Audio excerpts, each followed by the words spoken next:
All right, welcome back. So last week our lessons focused on the sun, a pretty run-of-the-mill star. Easy to study because it's so close. But no other star is really as accessible as the sun. So in this lecture, we're going to focus on how we analyze starlight and study stars that are really far away. So the first thing that I think we all understand, but is helpful to make explicit, is that just because a star is bright doesn't mean that it's very close. There is a difference between how much light or energy a star is emitting and how much actually reaches us. So in astronomy, it's important to distinguish between these things. Luminosity is the total amount of energy emitted at all wavelengths per second. Usually, we compare the luminosity of other stars to the sun. So, for example, the star Sirius is 25 times more luminous than the sun. So, we say that its luminosity is 25 L sun or 25 solar luminosities. Luminosity, though, is an intrinsic value of the star, right? It's a measure of all the energy a star emits from every direction. And remember, a star is, basically a big ball, right? Only a fraction of this actually reaches Earth. So apparent brightness is the amount of energy that actually reaches a given area each second.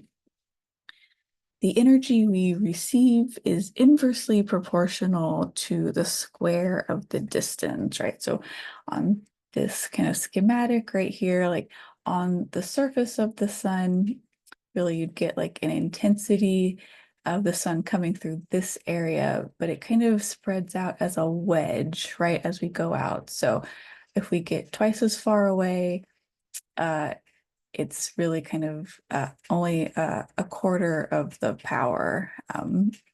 Going out even further than that, we have a ninth.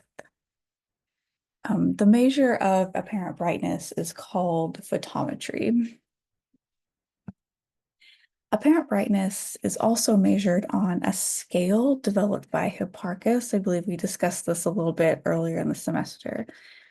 He sorted stars into six magnitude categories, one being the brightest and six being the faintest he could see by eye.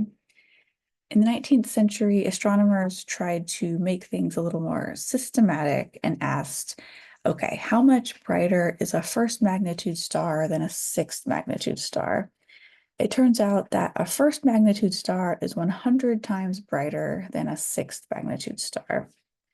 So this means that a 1.0 magnitude star is 2.5 times brighter than a 2.0 magnitude star. And a 1.0 magnitude star is actually 6.25 times brighter than a 3.0 magnitude star. It's also important to note that the magnitude scale is kind of backwards to what you would expect, right? Lower numbers are brighter stars. There are other ways to measure brightness as well. So that magnitude system was developed for optical astronomy. So astronomers that study things in the infrared, the X-ray, and gamma rays use a little bit different of a system. They think of brightness in terms of energy per second per unit area. However, all astronomers distinguish between luminosity and apparent brightness. Those are two things that are really important to distinguish. There are other ways to study stars other than their brightness. We know from our study of black body radiation that color is related to temperature. So blue corresponds to really hot temperatures and red corresponds to cooler temperatures. So this means we can use the color of a star to measure its surface temperature. So the hottest stars can be over 40,000 Kelvin, while the coolest stars can be around 2,000 Kelvin. The sun, just for reference, peaks around 6,000 Kelvin. Astronomers have also developed a way to be more systematic when determining the color of stars. The color of stars is measured by finding the apparent brightness of stars through filters, which only transmit certain colors or certain wavelengths. So commonly used filters are U, which is ultraviolet, B, which is blue, and V, which is visual or yellow. So on your screen here, this is basically kind of how much light will come through these filters at different wavelengths. So you see the U, we get mostly UV. B, we get mostly bluish light, and then we have kind of yellow over here in the visual magnitudes. So the difference between the magnitude of any two of these filters is called the color index. The most common color index is the B minus V color index. So it's the magnitude of the light coming through the B filter minus the magnitude of the light coming through the U filter. Or I'm sorry, the V filter. Sorry, B minus V. So in this system, the bluest stars have a B minus V color index of maybe negative 0.4, and the reddest stars have a color index of a positive 2. So the smaller value, the bluer the star. So in photometry, remember the measure of apparent brightness, we aren't looking at spectral lines, but we can look at spectral lines. And when we do, um, we can find much more information about the star. So we know that the spectra of stars are not identical, even though we also know that almost all stars are mostly made of the same stuff. The primary reason for this is because stars have different temperatures. Most stars are primarily made of hydrogen, but not all stars have strong hydrogen features in their spectra. Specifically, very hot stars and very cool stars do not show what we call Balmer lines, which are the lines of hydrogen in the visible part of the spectrum. So what is going on here? So in hot stars, the hydrogen is ionized, right? Its electron has been stripped away. And since we need electrons to change energy levels to get spectral lines, this means we won't see any hydrogen in the spectra of very hot stars. In cool stars, we get kind of the opposite problem. So hydrogen atoms are intact, but the electron is in its lowest energy state. To be excited, it needs a UV photon, so kind of a higher energy photon. Um, that's the UV, that's the wavelength that has the right amount of energy to bump that electron up an energy level. So in cool stars, there aren't enough of those photons to excite a hydrogen atom. So we don't see hydrogen lines in cool stars either. Balmer lines are most visible in stars with in-between temperatures. But this doesn't mean that only stars with in-between temperatures have hydrogen, right? They all do. We just don't see the hydrogen lines in very hot or very cold stars. We use the difference in spectral lines as the basis for stellar classification because what spectral lines we do and don't see are in large part dependent on the temperature. This is also a measure of the surface temperature of stars. The classification scheme is for historical reasons OBAFGKM with the more modern addition of LT and Y, which classify things called brown dwarfs, which are objects that didn't get massive enough to actually become stars.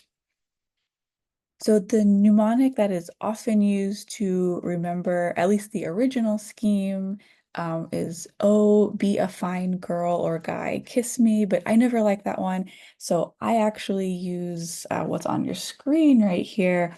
Oh boy, a furious goat kicked me, which is based on a true story.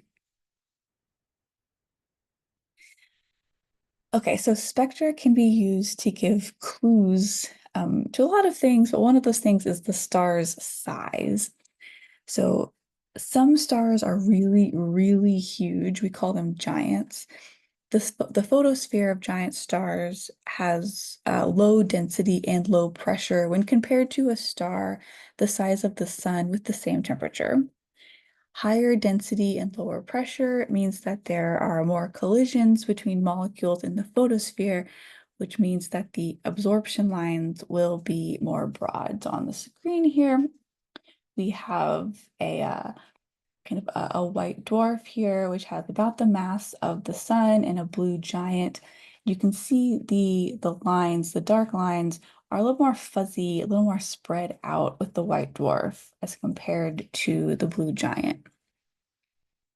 We say that they're more broad for the white dwarf compared to the blue giant. So in addition, though, atoms will stay ionized in the photosphere of a giant star for longer than in a sun-like star of the same temperature. Ionization has to do with the temperature of the star, but how long an atom stays ionized is also in part dependent on the pressure. So in low pressure environments, the atoms or molecules are less likely to interact with an electron and combine to become kind of unionized. And this will lead to a mark in the spectral signature. We can also use spectral lines to measure the abundance of different elements. So remember, the absence of spectral lines doesn't necessarily mean that the element is absent. Temperature and pressure will still dictate what spectral lines we see. So in most stars, about 75% of the mass is made of hydrogen and nearly all the rest is helium. Anywhere from 96% to 99% of a star's mass is hydrogen and helium, and sometimes that can be upwards of 99.9%. The rest are so-called, quote unquote, heavy elements: oxygen, carbon, neon, iron, nitrogen, silicon, magnesium, sulfur, and some others.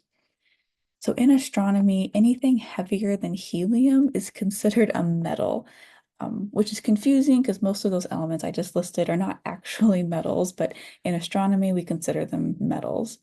And we measure something called metallicity, which is the fraction of a star that is made up of stuff that is not hydrogen or helium. So for example, the metallicity of the sun is 0.02 because 2% of the mass of the sun is made up of something other than hydrogen and helium. So we can measure the movement of stars as well from their spectral lines.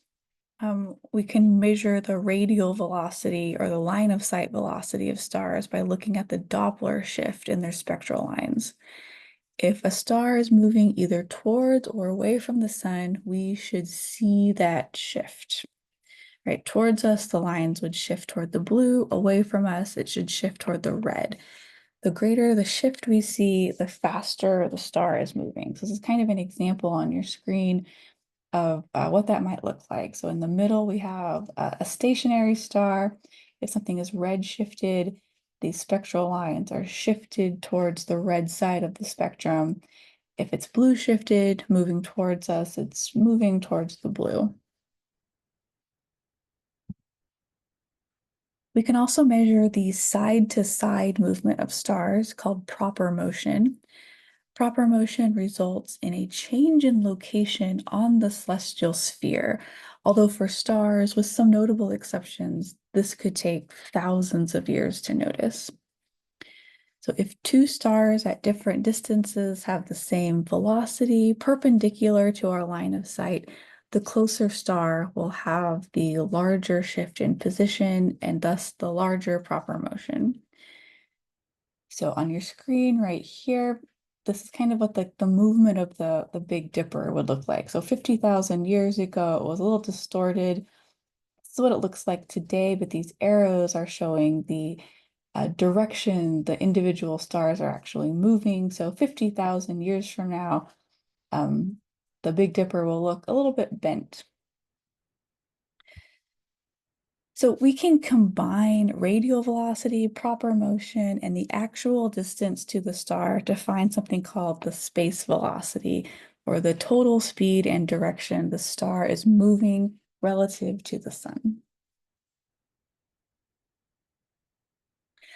Finally, we can say something about the rotation of the star by analyzing their spectral lines.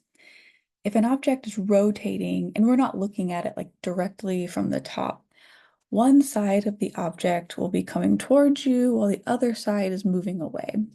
Spectral lines will be shifted on each side accordingly. The side moving towards you will shift in the blue. The side moving away will shift to the red. Okay, so that was a quick tour of how astronomers use starlight to learn things about stars. If you have any questions, please send me an email or come by my office hours.